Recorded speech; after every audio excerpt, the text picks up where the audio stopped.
বিসমিল্লাহির রহমানির রহিম। আজকে আমরা মেম্বার হয়েছেন সাজিদ ভাই পেট্রোল অকটেনের গরুর পাশাপাশি মফিলের গরু।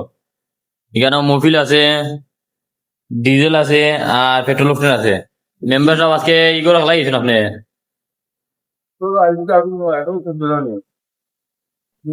তার বাদে লাগিয়েছি আমরা ডেলিভারি দেওয়ার উনকো ইসে আমরা তকসিবাগ গ্রাম 50টা সিমেন্ট নিয়া আপনারা দেখতে পারা সিমেন্ট আনলোড ওর ওয়ার অবস্থাতে আমি একটা জিনিস ফলো করে দেখলাম মেম্বার সাহেবের শার্ট ফারিয়ে গেছে।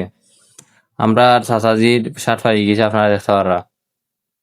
আমি একটা জিনিস চিন্তা করে দেখলাম মেম্বার সাহেবের তো পকেটে টাকা পয়সা নাই, মেম্বার কোথায় গিলা আইবা। আমরা সকালে টাকা পয়সা দিয়ে সাহায্য করবো, পাশাপাশি আপনারাও বুট দিয়ে সাহায্য করবা। তারপরে এই যে আমরা দক্ষিণ গ্রাম সিমেন্ট নিয়েছি 100 ব্যাগ সেভেন্টিং স্পেশাল। আপনারা দেখা অত সুন্দর বিল্ডিং চলমান অবস্থা আছে। ঠিকাদার হইলো আলিম মিয়া, তাইনের বাড়ি হইলো সোরগাঁও। তাই অনেক সুন্দর কাজ করবেন। আর আপনারা দেখা যে সিমেন্ট লামানি ওর এই সিমেন্ট হইলো সেভেন্টিং স্পেশাল, যারা যারা লাগে কমন ভ্যাকসিন করবা।